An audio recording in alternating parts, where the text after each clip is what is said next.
Welcome back to the channel. I'm Merle Mayer, and I am very excited that you've come back to join us on the old Corvair. As you can see, it's up on the hoist.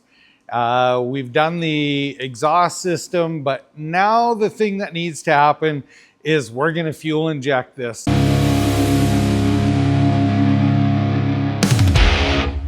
This is very, very complex compared to what you would do normally fuel injected. And the reason that it's a little bit more complex, well, a lot more complex, is there's no intake manifold on this. The carburetors bolt to the cylinder heads. This is a 110 horsepower engine. It's only got 2 carbs on it.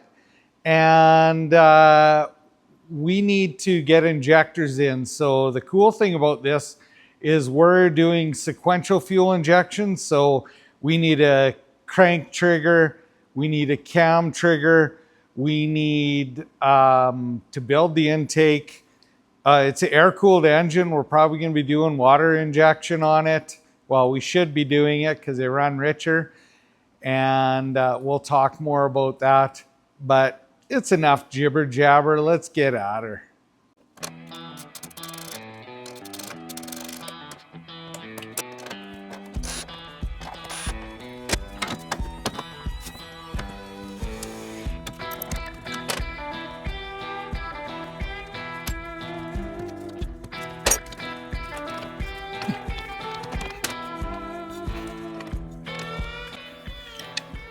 Pretty sketchy, actually. The drive shaft, you can see when I pry, that's what holds the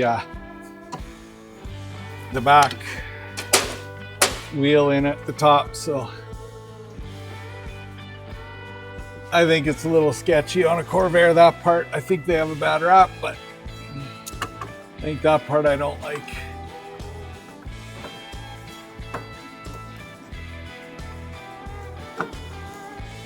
There are worse things out there to deal with.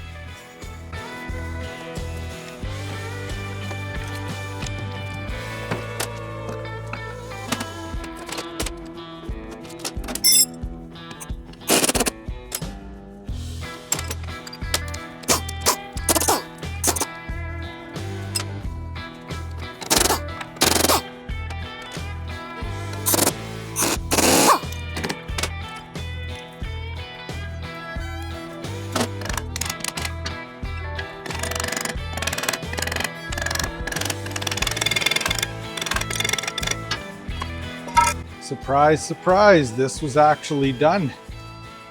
So these brakes are rebuilt. There's lots of other things on this car that don't necessarily add up, but that does.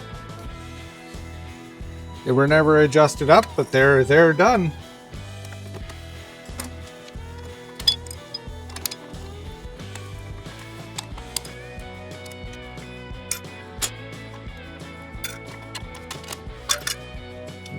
All these old brakes, the whole system is just being garbaged because this is a disc brake mod we're going to be doing.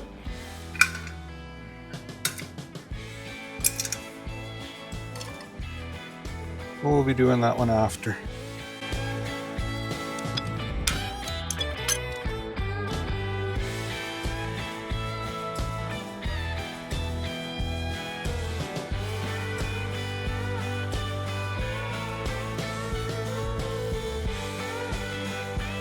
All right, bottom end stuff is all done. This is that air tube that comes from the bottom. We'll just disconnect it there. It can stay in the car. Basically, we just gotta disconnect some stuff, take a couple mounts out. We'll disconnect our fuel system. That one's gonna be a hard one. There we go. And yeah, we can drop this motor out and we'll peel it apart, figure out how we're going to build an intake and all that. And that is that.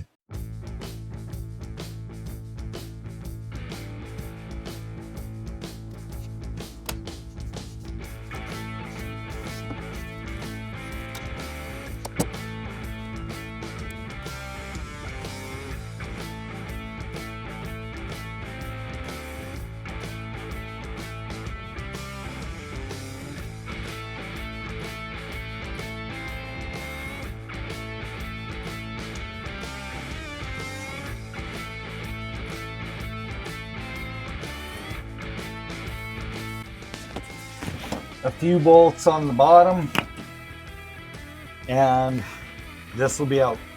Let's take a look at what we're looking at underneath. The bolts that I'm talking about is, well, first of all, I guess the plan is I'm going to try and keep this together as much as possible. So I'm going to pull this cross member out of here. There's 2 bolts on each side that are coming out. And then at the back of the car, all I have to deal with is this motor mount, and there's only one nut still on it. So, but the crazy thing is this old cart I got years ago. I don't know what it was used for, but this thing gets abused. It's held a lot of weight before. I don't know what this motor weighs. I'm gonna risk it. Hopefully this cart doesn't crash. So we'll see how that goes.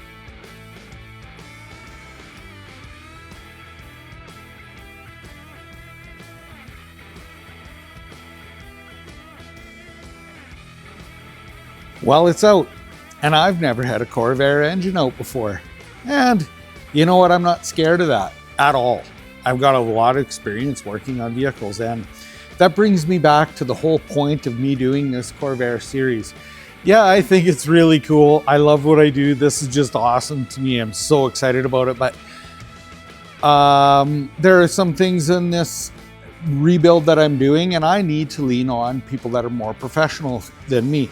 So the only difference between me working on cars and you working on cars is the level of experience. There are going to be some people out there that have way more experience than me. I've got a lot of years experience, and there is going to be some people out there that might be their first time. So you have to know when you need to lean on professionals for certain jobs. Now, of course, the budget's going to change depending on how much professional people that you need involved, because it costs money. Those people worked for years and earned what they know. They had to work for it. It wasn't given to them. So in this situation, for example, the core of this engine is going down to the States to be rebuilt. We're in Canada here, if you don't know.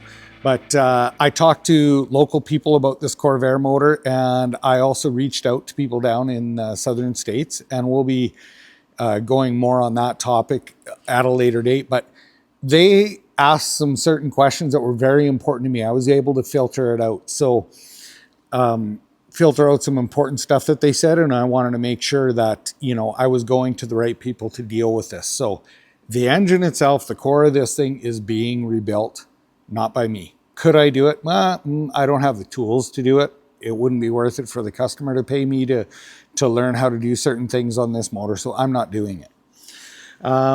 The transmission I'm having rebuilt by a local guy that rebuilds power glides, and he said, yeah, I have zero issue. He's got lots of years of experience. This has a power glide. The diff, not a big deal. I'm just going to rebuild it. I also have all the manuals for this, and I have rebuilt a lot of unknown things. I worked at a dealership. New cars would come in. You'd had to learn some stuff. This differential is old school. There's nothing going to be crazy about it, at least not that I foresee.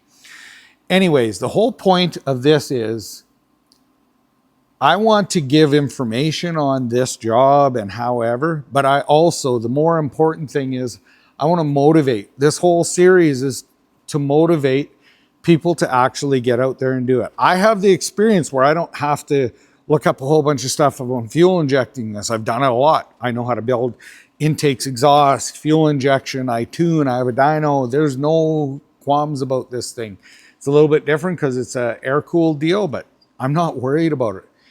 The few differences that I have, I can get the information on. I have books, I have the Google machine, and YouTube. YouTube's a great thing. So in order to tackle a project, yeah, it's going to take you a lot longer than me because of experience level with doing it. But man, you have a project or want to get a project, or you're just having a car that you want to work on, do some stuff on, and literally go do it. It's awesome. This is very rewarding to be able to take things apart and make it work.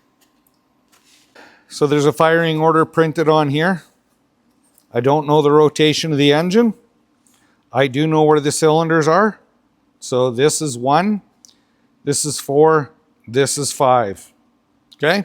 So there's a 6 over here, So 4 and 6, I'm assuming this is 2, which would make sense. 1, 3, 5. This is a 6-cylinder. So what I'm going to do, even though we're not doing this, we're using sequential fuel injection and timing, coil on coil near plug is what we're going to do. I'm just going to mark these wires on the cap so I know what's going on, as well as it's going to help me know the direction, because it's going to be starting at 1. So cylinder number 1 is right here. That's right here. Cylinder number 4 is right here. It goes 1, 4, 5, 2, 3, 6. So I know the distributor turns in this rotation.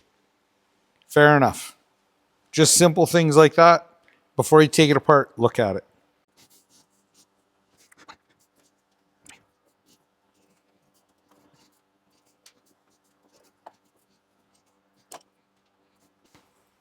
And then this one goes to the coil.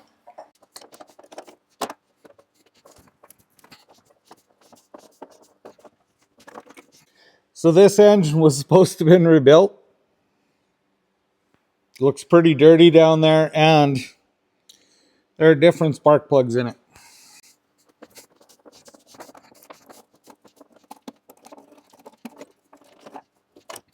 I really like how the PCV system is on this, and I'm going to try and utilize something very, very similar to this.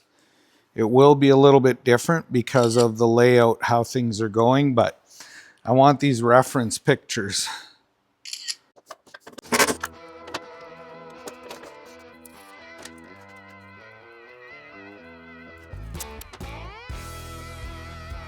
Pictures, marking, very important. I don't know how long the body shop's going to be on this. No idea.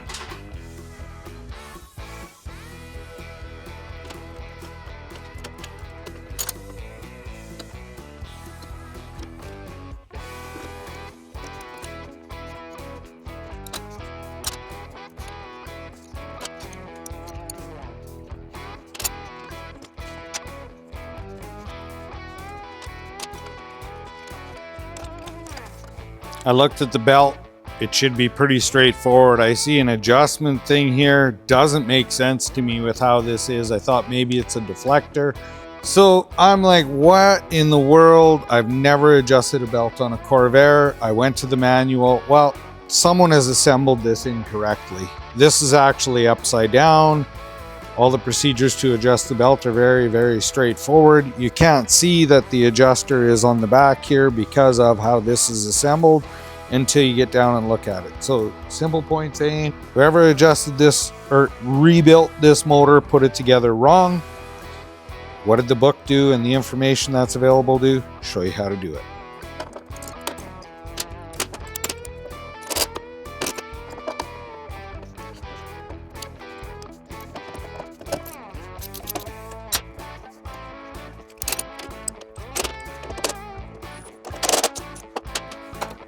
I have to admit, I've been pretty excited to see how that fuel pump's driven. I was hoping it was on an eccentric in the cam. I'm gonna have to look in the manual because I want to delete the distributor. And if this is on a cam, I can put a sensor in here to check out the height, but I'll have to look at that later. For now, we're gonna get these top plates off. So excited. Fuel injecting Corvair with sequential.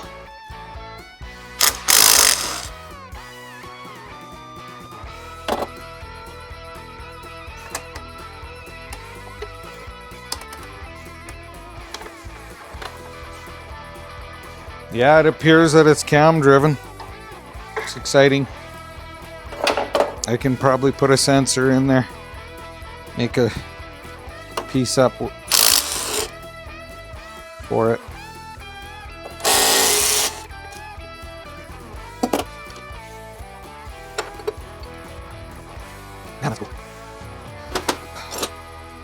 So that extra pulley will not be needed on the new engine, and I have a crank trigger that's going to be going onto here, and what I have on there and what I can do with that crank trigger to duplicate that pulley is just going to be awesome. It looks like we have lots of area here to deal with for that crank trigger. Spectacular. Going to require a bit of machining.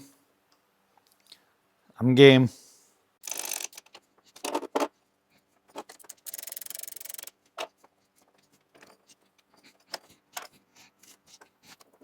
We'll have to be fixing these up a little bit, I guess, when we put it back together. So this was put all in like this, and this backside's got a big washer and so on it, but how this was supposed to have been put back together was like this, and this is to adjust how so the belt can't come off.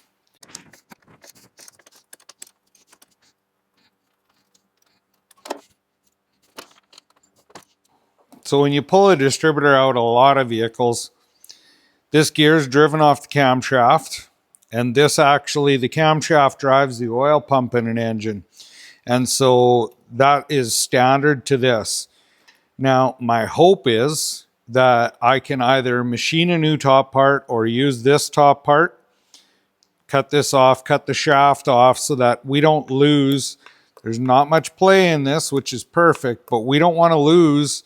Like if I pull this out and decide I'm going to fuel inject it without this in here and plug that hole, I'm not going to be driving my oil pump. Well, it's pretty important to drive the oil pump. So I'm going to modify this or build a new one, whatever, most likely modify this. And as well, there's lots of ways to skin a cat. You can buy fuel injection systems for these. I personally don't like the old throttle bodies. I like sequential stuff. And I'm not the Corvair expert, but when I was talking to a lot of people, they say, yeah, you can do it and whatever, but there are certain cylinders on these that end up running. You run into problems with them because of the way the carbs are laid out, the exhaust is laid out. You end up with certain cylinders that don't get the proper air fuel mixture. Now, from one cylinder to the next, knowing with tuning, you can be out by a lot, a whole point. And this engine needs to, it's air cooled. It's going to be running richer. We'll get more into that probably later when we're tuning this thing. But we want to set our AFR targets to be a little on the rich side because we want to keep a fluid film in there. We want this thing to run cool.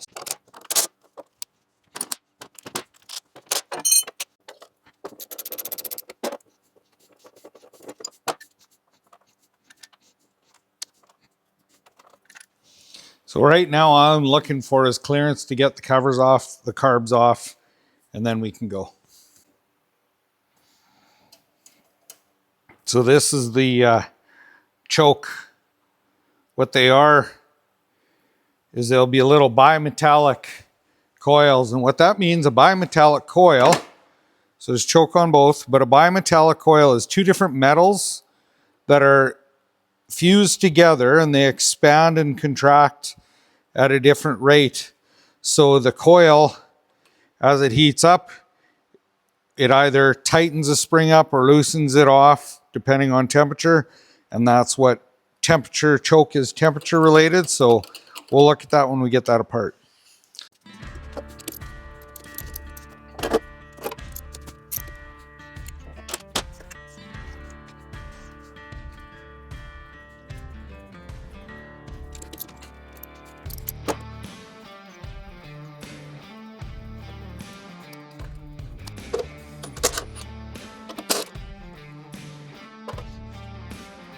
Corvair, this is where the oil cooler lives.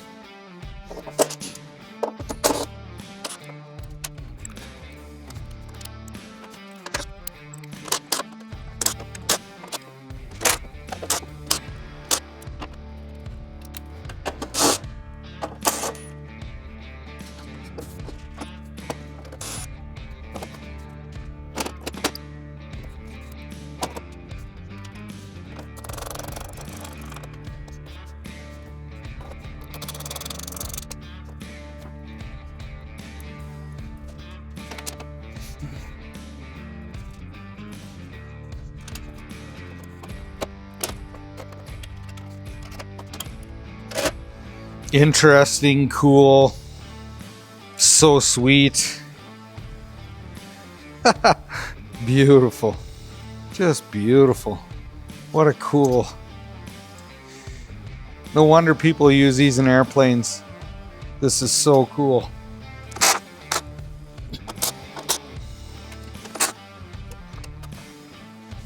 So this is where I have to weld the injector bungs. So this PCV system I have to change.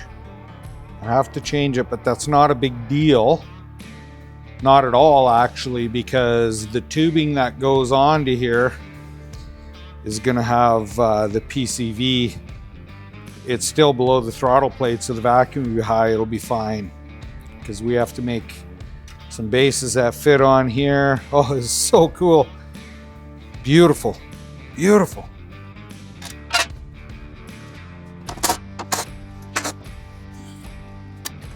So many bolts missing. In this video, you can see that we had the engine taken out and ready to go. Well, there's a whole bunch of other videos that are coming up. You can see that we're back in because we keep rolling ahead on this, and that's pretty exciting because the next video you're going to see is welding the bungs into the cylinder head of this thing, and then we have other videos on how to get this thing fuel injected step by step. So if someone's wanting to copy this or do the same kind of thing, I'm going to be going through a lot of details on how to actually do that. So stay tuned for the next ones. Thank you so much for watching. Please like, share, and subscribe.